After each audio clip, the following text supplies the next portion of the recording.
Genèse 13. Abraham remonta d'Égypte vers le midi, lui, sa femme, et tout ce qui lui appartenait, et Lot avec lui.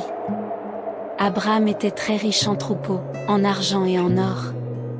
Il dirigea ses marches du midi jusqu'à Béthel, jusqu'au lieu où était sa tente au commencement, entre Béthel et Haï, au lieu où était l'autel qu'il avait fait précédemment.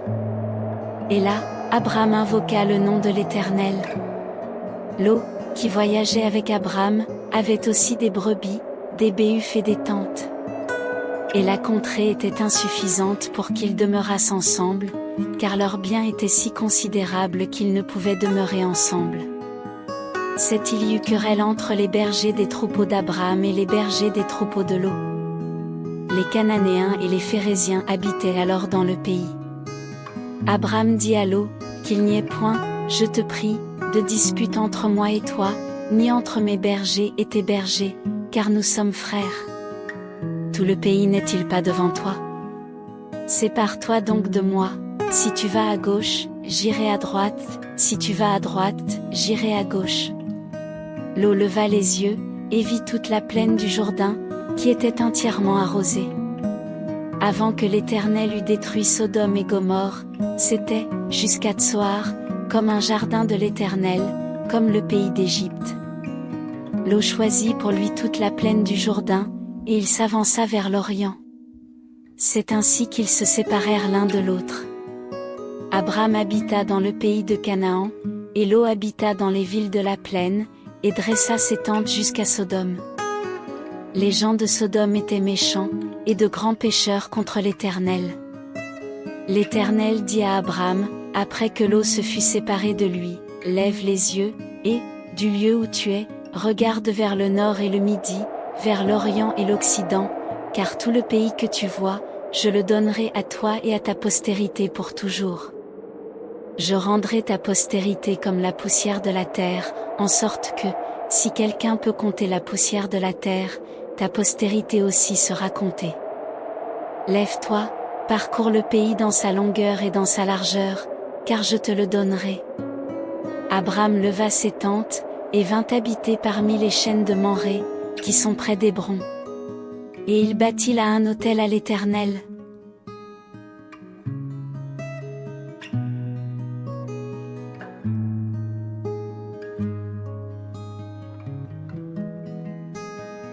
Genèse 14.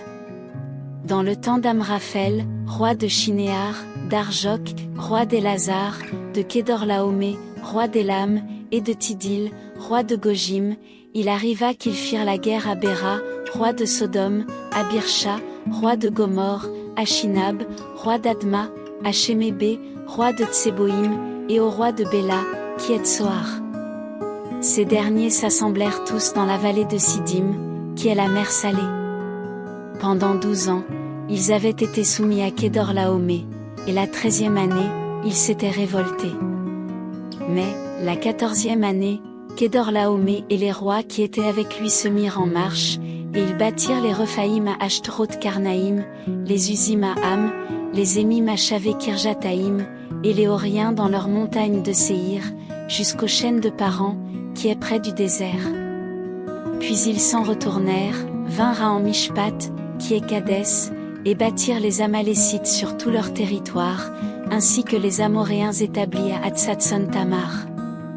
Alors s'avancèrent le roi de Sodome, le roi de Gomorrhe, le roi d'Adma, le roi de Tseboïm, et le roi de Béla, qui est Tsoar, et ils se rangèrent en bataille contre eux, dans la vallée de Siddim, contre Kédorlaomé, roi d'Élam, Tidil, roi de Gojim, Amraphel, roi de Shinéar, et Arjok, roi d'Élazar, 4 rois contre 5. La vallée de Siddim était couverte depuis de bitume, le roi de Sodome et celui de Gomorrhe prirent la fuite, et y tombèrent, le reste s'enfuit vers la montagne.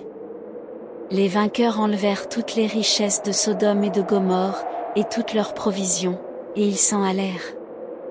Ils enlevèrent aussi, avec ses biens, Lot, fils du frère d'Abraham, qui demeurait à Sodome, et ils s'en allèrent. Un fuyard vint l'annoncer à Abraham, l'Hébreu, celui-ci habitait parmi les chênes de Mamré, l'Amoréen, frère d'Eshcol et frère d'Aner, qui avaient fait alliance avec Abram. Dès qu'Abram eut appris que son frère avait été fait prisonnier, il arma 318 de ses plus braves serviteurs, nés dans sa maison, et il poursuivit les rois jusqu'à Dan. Il divisa sa troupe, pour les attaquer de nuit, lui et ses serviteurs, il les battit, et les poursuivit jusqu'à Shoba, qui est à la gauche de Damas. Il ramena toutes les richesses, il ramena aussi Lot, son frère, avec ses biens, ainsi que les femmes et le peuple. Après qu'Abram fut revenu vainqueur de Kédorlaomé et des rois qui étaient avec lui, le roi de Sodome sortit à sa rencontre dans la vallée de Chavé, qui est la vallée du roi. Melchizedek, roi de Salem, fit apporter du pain et du vin, il était sacrificateur du Dieu Très-Haut. Il bénit Abram, et dit, « Béni soit Abram par le Dieu Très-Haut, maître du ciel et de la terre.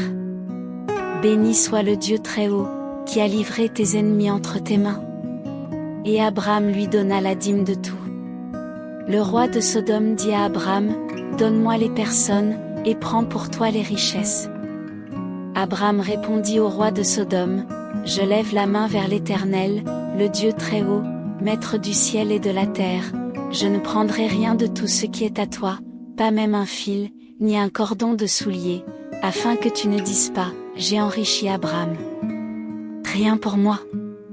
Seulement, ce qu'ont mangé les jeunes gens, et la part des hommes qui ont marché avec moi, Aner, Eshcol et Manré, eux, ils prendront leur part.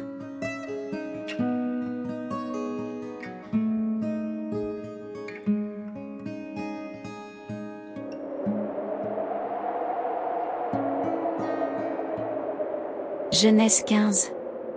Après ces événements, la parole de l'Éternel fut adressée à Abram dans une vision, et il dit, « Abram, ne crains point, je suis ton bouclier, et ta récompense sera très grande. » Abram répondit, « Seigneur Éternel, que me donneras-tu? Je m'en vais sans enfant, et l'héritier de ma maison, c'est Éliésée de Damas. » Et Abram dit, « Voici, tu ne m'as pas donné de postérité, et celui qui est né dans ma maison sera mon héritier. » Alors la parole de l'Éternel lui fut adressée ainsi, « Ce n'est pas lui qui sera ton héritier, mais c'est celui qui sortira de tes entrailles qui sera ton héritier. » Et après l'avoir conduit dehors, il dit, « Regarde vers le ciel, et compte les étoiles, si tu peux les compter. » Et il lui dit, « Telle sera ta postérité. » Abram eut confiance en l'Éternel, qui le lui imputa à justice.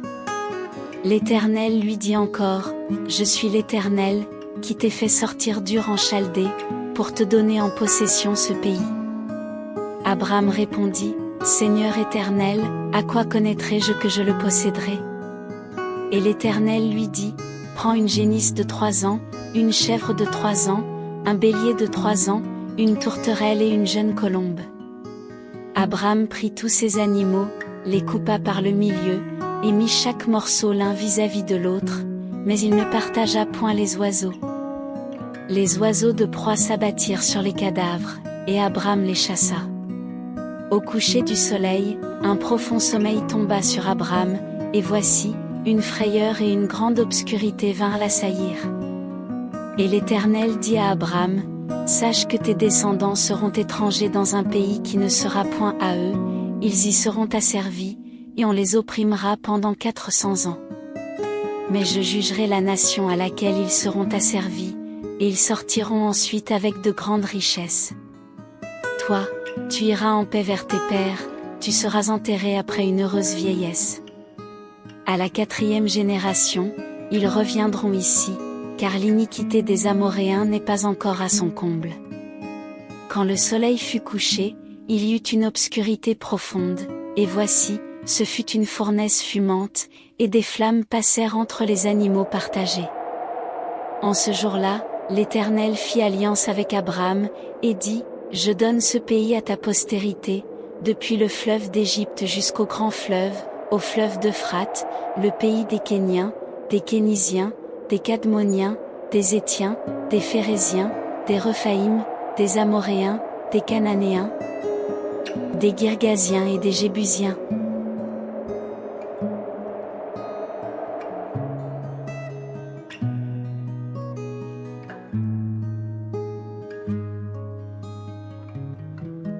Genèse 16. Saraï, femme d'Abram, ne lui avait point donné d'enfant. Elle avait une servante égyptienne, nommée Agar. Et Saraï dit à Abram, voici, l'Éternel m'a rendu stérile, viens, je te prie, vers ma servante, peut-être aurai-je par elle des enfants. Abram écouta la voix de Saraï. Alors Saraï, femme d'Abram, prit Agar, l'Égyptienne, sa servante, et la donna pour femme à Abram, son mari, après qu'Abram eut habité 10 années dans le pays de Canaan. Il alla vers Agar, et elle devint enceinte. Quand elle se vit enceinte, elle regarda sa maîtresse avec mépris. Et Saraï dit à Abram, l'outrage qui m'est fait retombe sur toi. J'ai mis ma servante dans ton sein, et, quand elle a vu qu'elle était enceinte, elle m'a regardé avec mépris. Que l'Éternel soit juge entre moi et toi. Abram répondit à Saraï, voici, ta servante est en ton pouvoir, agis à son égard comme tu le trouveras bon. Alors Saraï la maltraita, et Agar s'enfuit loin d'elle. L'ange de l'Éternel la trouva près d'une source d'eau dans le désert, près de la source qui est sur le chemin de Shur. Il dit, Agar, servante de Saraï, d'où viens-tu, et où vas-tu? Elle répondit, je fuis loin de Saraï, ma maîtresse. L'ange de l'Éternel lui dit, retourne vers ta maîtresse, et humilie-toi sous sa main. L'ange de l'Éternel lui dit, je multiplierai ta postérité, et elle sera si nombreuse qu'on ne pourra la compter. L'ange de l'Éternel lui dit, voici, tu es enceinte, et tu enfanteras un fils, à qui tu donneras le nom d'Ismaël, car l'Éternel t'a entendu dans ton affliction. Il sera comme un âne sauvage, sa main sera contre tous, et la main de tous sera contre lui, et il habitera en face de tous ses frères. Elle appela Ata El-Roi le nom de l'Éternel qui lui avait parlé, car elle dit, ai-je rien vu ici, après qu'il m'a vu? C'est pourquoi l'on a appelé ce puits le puits de Lachaï-Roi, il est entre Kadès et Bared. Agar enfanta un fils à Abram, et Abram donna le nom d'Ismaël au fils qu'Agar lui enfanta. Abram était âgé de 86 ans lorsqu'Agar enfanta Ismaël à Abram.